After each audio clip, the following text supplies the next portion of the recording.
A thief driving down the highway happens upon a car accident. He instinctively stops his car, wanting to seize the opportunity to swipe some valuable items from the crash site. But just as he observes carefully, a van covered in wires suddenly drives up from the side. Immediately after, two men holding video cameras step out of the vehicle. However, they do not participate in the rescue, but instead film the crash site frantically. Whether it is the damage to the vehicles or the police rescue process, everything is their subject.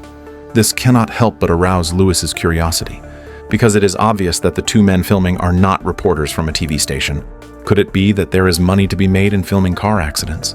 To verify his conjecture, after they finish filming, Louis approaches one of the freelance videographers, Joe, to ask. Will this be on television? Morning news. If it bleeds, it leads. What channel? Whoever pays the most. What do you get for something like this? Not nearly enough. Joe does not answer directly, but looking at the professional camera equipment neatly arranged in the van, Louis instantly has the answer in his heart. He immediately asks Joe if he is still hiring an assistant. But before Joe could answer, a new police alert suddenly came through the radio inside the van. Hey, we got a 211 on Rosecrans. Hurry your ass! Although he is directly ignored by Joe, Louis falls into a state of excitement as if he has discovered a gold mine. He stays up all night, as if possessed, repeatedly switching between major TV news channels. Sure enough, he sees the news report of yesterday's car accident in a morning news broadcast. It seems the man did not lie to him, as the video they shot yesterday really became a headline for a TV station. If filming accidents can become a business, then why can't the person making money be him? So Louis, having discovered a new world, launches his final theft as soon as dawn breaks. He pretends to be a cycling enthusiast, and after some bargaining, successfully trades for a second-hand camcorder and a police scanner from a pawn shop. That night, Louis uses this traded second-hand equipment to start waiting on the streets. Soon, he successfully picks up the first police dispatch alert. He immediately starts his car and rushes to the crime scene at lightning speed. Then he mimics what he saw before and begins his first filming session. Hey, who the hell are you? Freelance! What are you doing? Filming for TV. No, back away. What's happening? I said turn around and leave. I'm fairly certain I'm allowed to film this. Film what? I don't know. What's happening? Walk away or get arrested for obstruction. Because he lacks experience, Louis is driven away by the police before he even starts. Unwilling to give up, he then rushes non-stop to another scene involving drunk driving. But the result is no different. Back up! Leave! Do you think I'm playing with you? Although the start is unfavorable, Louis, with his strong desire to make money, does not intend to give up just yet. Soon, while getting gas, he receives another alert about an armed robbery over the police scanner. He sets off again, speeding to Koreatown just 2 blocks away. But when he hurriedly arrives at the scene, he discovers that his competitors have already been filming there for quite some time. To get a unique shot, Louis went straight to the injured victim and filmed close-up footage directly in front of him. Unsurprisingly, he is soon violently driven away by the police again. Even the competitor filming nearby gets implicated. Although he gets a scolding from the man, Louis keenly learns from his conversation with the TV station that the footage just now could sell for $300. Because he has no connections, Louis takes the footage he just shot and rushes directly to the TV station. Learning that what Louis filmed is the shooting that just occurred, the news director Nina immediately wants to send him away in disappointment, because she has already obtained the same footage. I was there. I was much closer to what happened.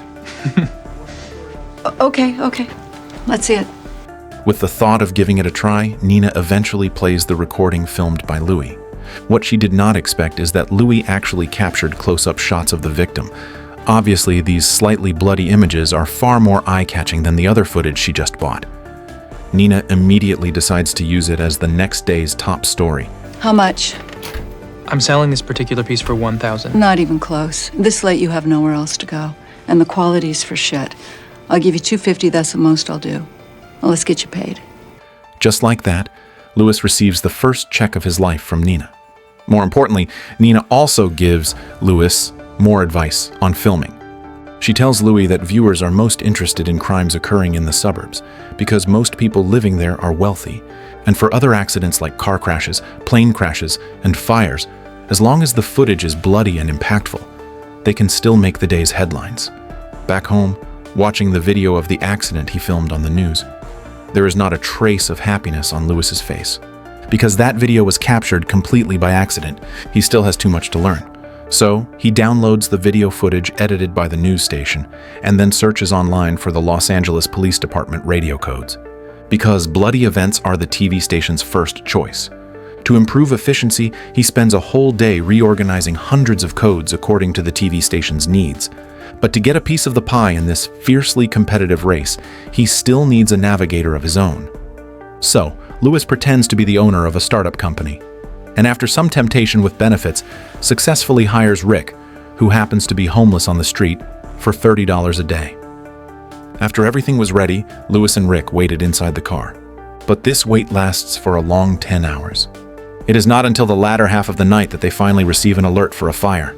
Lewis immediately floors the gas pedal and starts speeding down the road. Rick was responsible for giving him directions, but due to excessive nervousness, Rick gives Lewis the wrong directions as soon as they start. By the time the two arrive at the fire scene, only the ridicule of their competitors awaits them.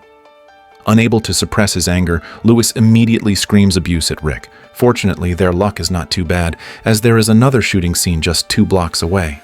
But even so, they are still a step too late. The competitors who arrived early have already finished filming and are wrapping up. But looking at the police cordon hanging high and the victims being interviewed by police in the distance, Louis suddenly has a bold idea in his heart.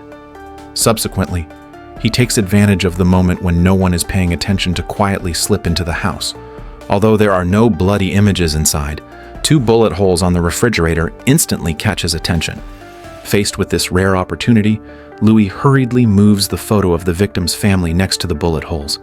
After the filming is complete, he even takes away a letter with the victim's name on it. And this video receives Nina's great praise, just as he wished. Because not only is Louis' composition rich in visual impact, but the letter in the frame also inadvertently exposes the victim's name. Without a second thought, Nina directly designates Louis' video as the morning news headline. Nina's recognition also leaves Louis greatly encouraged. Looking at the news studio to the side, a greater ambition gradually grows deep in Louis' heart. And with this successful experience, Louis' filming career quickly gets on the fast lane. Within just 2 short months, he provides Nina with no less than 20 news headlines. This also causes his income to rise significantly. In order to further improve filming efficiency, Louis, who is now flush with cash, soon buys a red Dodge Challenger with a full payment. But the wages he pays Rick every day remain only $30. With the support of the new car and new equipment, Louis, who already completely ignores traffic rules, becomes even more unstoppable, arriving at the scene first before his peers every time. On this day, Louis, who arrives first at the accident scene, begins filming close-up shots. While the driver is busy calling the police, he loses control of his emotions and subsequently screams abuse at Louis. Louis has no choice but to scurry off to the accident scene behind him. But just as he stands on the hillside filming the panorama of the accident, a wounded person hidden behind the car suddenly catches his attention. He immediately puts down the camera and subsequently runs at full speed toward the wounded person lying outside the car.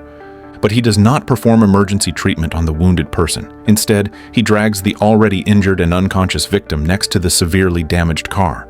Then he began taking extremely close-up shots without any hesitation.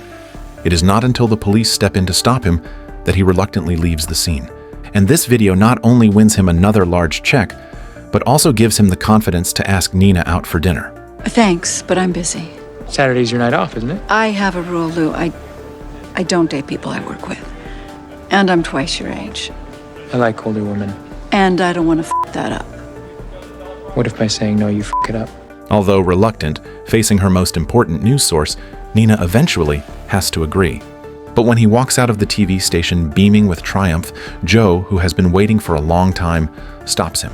In view of Louis's increasingly growing strength, Joe wants to invite him to cooperate.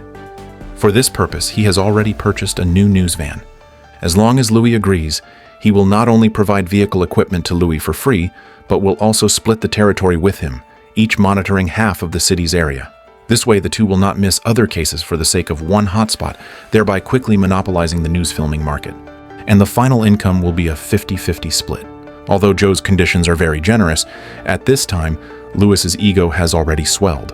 At this moment, his mind is full of the date with Nina, so without thinking, he directly refuses Joe's request. I feel like grabbing you by your ears right now and screaming in your face, I'm not f***ing interested. Instead, I'm gonna drive home and do some accounting. That night, Nina arrives at the restaurant booked by Lewis as agreed. She originally thought Louis would take the opportunity to discuss the next stage of cooperation with her, but unexpectedly, what he really cares about is her body. I want that. With you. Like you want to keep your job and your health insurance. Look, just for starters, I don't need you to keep my f***ing job. But Louis is far more terrible than she imagined. It turns out he had already done a deep investigation on Nina. Because her ratings are always below standard, Nina jumps to a new TV station almost every 2 years. And her 2-year contract at this station is also about to expire, so next month's ratings will be the key to deciding if she can renew. If at this time he switches allegiance and provides videos to other stations, then what awaits Nina will only be resignation. That's your choice. The true price of any item is what somebody's willing to pay for it.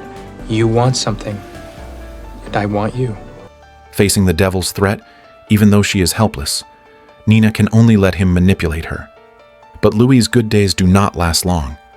Soon he meets his Waterloo in the following interviews. It turns out Joe has reached a cooperation agreement with others. Because they have 2 news vans on standby at any time, they are always able to capture exclusive news footage before Louis. Accompanying the straight-line decline of video quality, even Nina explodes with profanity at him. Watching the news footage shot by Joe on TV, the severely hit Louis falls directly into madness.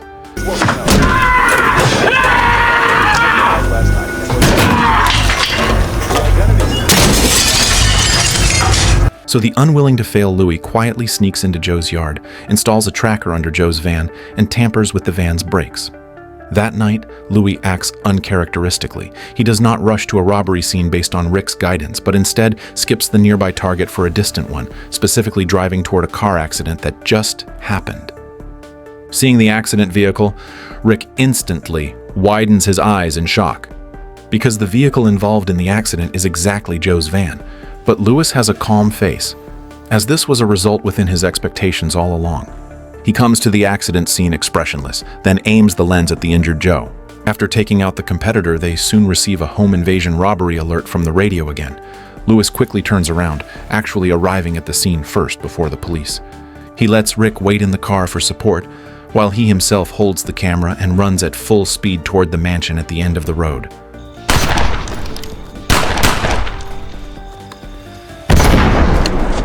Unexpectedly, just as he is about to film, huge gunshots ring out from inside the mansion. It turns out the robbers have not left yet.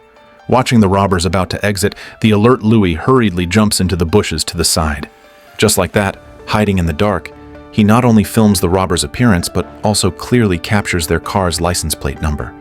And after the murderer's car leaves, Louis holds the camera and enters the crime scene at the first moment.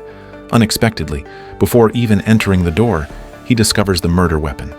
And when he enters the house, the first thing that catches his eye is a female corpse lying on the sofa. But he just heard more than one shot, so he immediately follows the bloodstains on the floor, trotting all the way into the bedroom on the second floor. Sure enough, he discovers another corpse shot in the chest. Finally, when passing the kitchen ready to evacuate, he films the last deceased person on the ground. After handling all this, Louis, who is already tense to the extreme, dares not make any stop, taking Rick, who came to check on him, to flee the scene at lightning speed.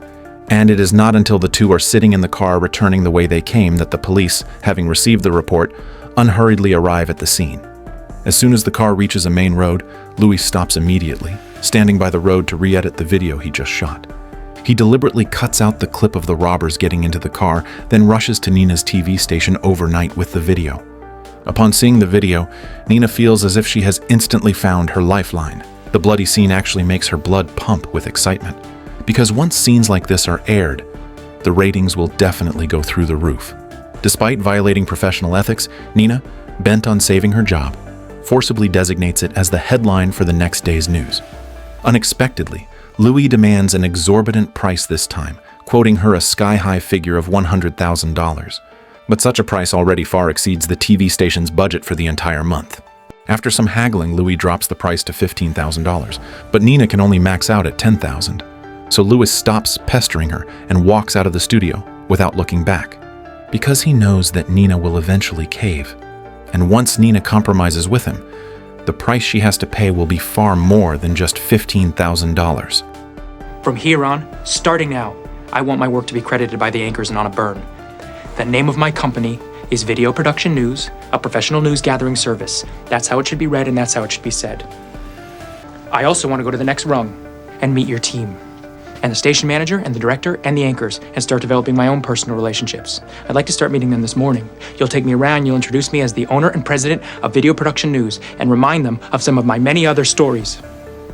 I'm not done. I also want to stop our discussion over prices. This will save time. So when I say that a particular number is my lowest price, that's my lowest price. And you can be assured that I arrived at whatever that number is very carefully.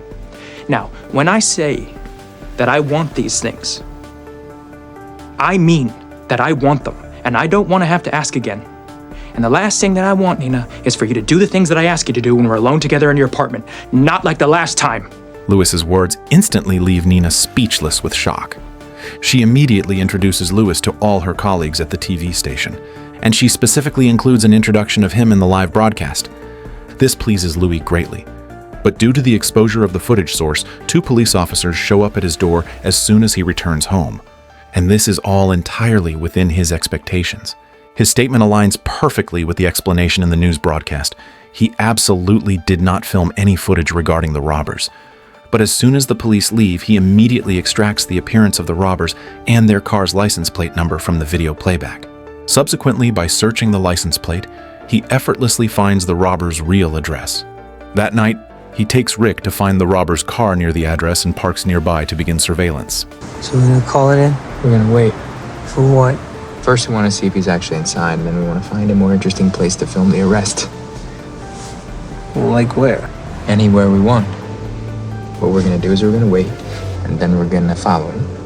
And then when he reaches what would be considered a better or more populated neighborhood, then we'll report his location to the police. He's a violent, wanted criminal. I can't believe that he's just gonna peacefully surrender. But when Rick learns that reporting to the police can earn a $50,000 reward, with his daily wage still only at $30, he can no longer remain calm. He threatens Louis, demanding a 50-50 split, otherwise he will call the police. Once the police know that Louis deliberately concealed clues about the suspects, they will definitely put him behind bars for a long time. Although extremely displeased with Rick holding leverage over him, Louis can ultimately only obediently compromise. But even though the matter is temporarily resolved, Rick's threat still instills a murderous intent in Louis. 2 hours later, one of the suspects finally walks out the door. After he leaves, Louis quietly starts the car and follows him. They tail him all the way to a residential building, and then, as they wished, they spot the other murderer. But because Louis hopes the video can capture a more explosive gunfight effect, he waits until the murderer arrives at a crowded restaurant before choosing to call the police.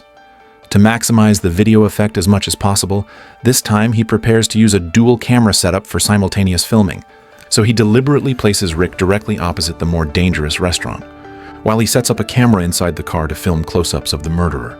Soon, the police who received the call arrive at the scene. To avoid alerting the enemy, they specifically disguise themselves as if they are off-duty and getting ready to eat. However, the cautious robber still quietly pulls out a pistol from under the table. At this moment, a second police car also arrives quickly at the scene. As soon as the 2 police officers enter the door, the robber strikes first and opens fire. Soon, one robber is shot to the ground, while the other struggles to climb into the car and quickly flees the scene. Watching the police car chasing closely behind, Louis naturally will not waste this excellent opportunity to film a police chase. He hands the camera to Rick to continue filming, while he relies on his own superior driving skills to stay hot on their tails. Heading northbound western, stop the suspect. Approaching another fresh wreck. Suspect is 20. And when the pursuing police car ahead crashes, Louis's sports car even becomes the only vehicle tracking the murderer. Fortunately, another police car soon appears ahead. The cornered murderer, in order to escape, resorts to ramming it, but this inadvertently greatly enhances Louis's video effect. After continuous collisions, the murderer's car and the police car roll over one after another. Seeing this, Louis rapidly drifts to a stop, then cautiously paces over to the murderer's car with his camera. After observing the condition of the driver's seat, he immediately told Rick that the murderer was already dead, and he called him over to start filming. But when Rick gets out of the car, Lewis quietly hides in the rear and sets up his camera. Steady hands! Use your zoom.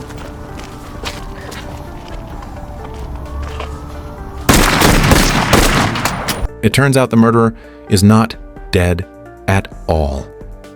This is the death trap personally arranged by Lewis for Rick. At this time, large numbers of police follow and arrive, while Lewis hides in the shadows and films the final shootout. Having filmed the grand finale of the homicide, Lewis then cold-bloodedly turns the lens toward Rick, whose consciousness is fading. The brother who spent day and night with him for half a year becomes a piece of footage in his video in the blink of an eye. Even though Rick finally sees Lewis's true colors at this moment, he no longer has the chance to regret. Subsequently, Louis takes Rick's camera and rushes to the TV station acting as if nothing happened. And when Nina sees this exclusive footage akin to a cop movie, she instantly admires Lewis to the point of worship. But a few minutes later, several police officers rush to the TV station. They suspect Louis deliberately concealed the murderer's information and directed and acted out this tragedy that caused the deaths of multiple police officers. So they immediately interrogate Louis.